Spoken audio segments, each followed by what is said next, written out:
All right, so we're going to look at this little tree map together via video because I'm not present in class today.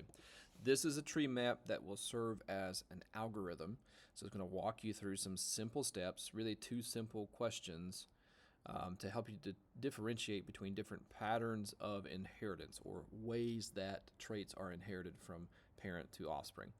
And so the key question is this: how many phenotypes do you see? So if you're trying to differentiate between inheritance patterns, that's the question you should raise. How many phenotypes am I looking at? For example, in class we've mentioned the hand clasping trait a couple of times. You can either be left over right or you can be right over left. That's two distinct options. Gregor Mendel studied pea plants, and he noticed that for the trait of height, there are really only two options for pea plant height. There's the tall variety and there's the dwarf variety. There is no in between. It's either tall or short. This is known as normal dominance, where you have only two alleles, two versions of the gene for a trait, one of them dominant, one of them recessive. The dominant fully masks the recessive whenever they're paired in a heterozygous individual, so you don't have three phenotypes. You have either the tall or the short. And here's the example of that pea plant height. Again, something Gregor Mendel kind of discovered. For that reason, normal dominance is sometimes referred to as Mendelian traits or Mendelian dominance. So that's if we have two distinct phenotypes only.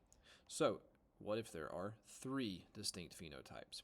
Well, then you have to look at that in between individual, the one that's heterozygous. So the second question to ask is, what does the heterozygote look like? Make sure we understand what that means. That's going to be an individual that has one of each type of gene. They don't have identical alleles in their genotype. They have different alleles. So you can have one of two things occur here. The individual that is heterozygous can either be blended in appearance or they could be mixed or spotted in appearance. And I'm going to start with this arm of the tree because we talked about this yesterday with the example of roan cattle. So in that particular breed of cattle, and I forget what the name is, but you have three options. The cow can be white, the cow can be reddish brown, or it can be in between and be spotted, so a mix of white and red patches. So that's called codominance, and that occurs when both of the genes in that genotype are fully dominant. They're kind of competing with each other. And again, the classic example of that is roan cattle. Now, let's say that there's not a mixed or spotted appearance. Let's say that instead of a spotting, let's imagine we mix red and white paint together and put it in a blender like at Lowe's when they shake the cans. If you did that, what color would the resulting paint be? It's not going to be red and white. It's going to be pink because those colors are blended together. This happens when there's one gene that's kind of dominant and one that's kind of not. So one is incompletely dominant over the other, and we call that conveniently incomplete dominance. Classic example of this is the 4 o'clock plant, or the 4 o'clock flower. There can be red flowers, there can be white flowers, and there can be an intermediate pink flower when you have a red gene and a white gene in the same genotype. So we've covered 2, we've covered 3. What if we have 4 or a few more than that? This is something called multiple allele traits. A good example of that would be eye color. So in human eye colors, you can have very dark eyes, like dark brown, black. You can have very light blue eyes. You can have green, shades in between. You can have auburn. So there are really about 5 distinct eye colors, so 4 or more phenotypes.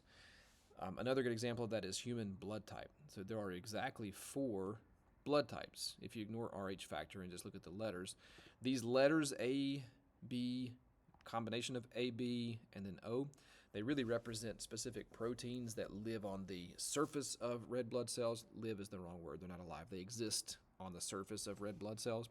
So if your genotype includes type A, then you have A-type proteins on the surface of your red blood cells. If you're type B, you have B-type proteins. If you have type AB blood, this actually illustrates codominance because both A proteins and type B proteins exist together on the surface of the blood cell.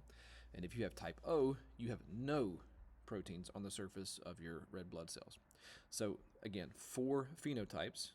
That makes this an example of a multiple allele trait. There are lots of examples of multiple allele traits.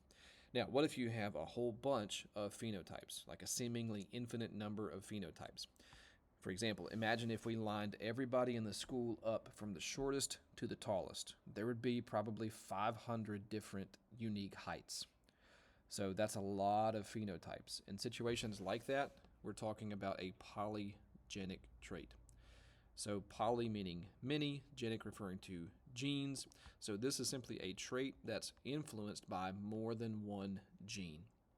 A lot of times polygenic traits are influenced by many different genes. For example, human height is influenced by a whole bunch of different genes.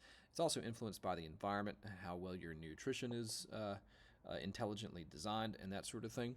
So human height is a good example. Skin color is a good example. If we had everybody in our classroom line up from lightest to darkest, we'd have 20-some different shades. So that's clearly more than just a handful of phenotypes, certainly more than 2 and more than 3. So these are all of our different inheritance patterns, most of them anyway, that we will look at. We'll also study sex-linked traits versus autosomal traits. We'll dig into disease traits when we move more into human genetics. But for now, this is done. It needs to be in your drive, and it needs to be used as a reference and a study material. So come back to this. You need to look at this and be very, very familiar with it, certainly by Monday. You can expect a quiz on this on Monday.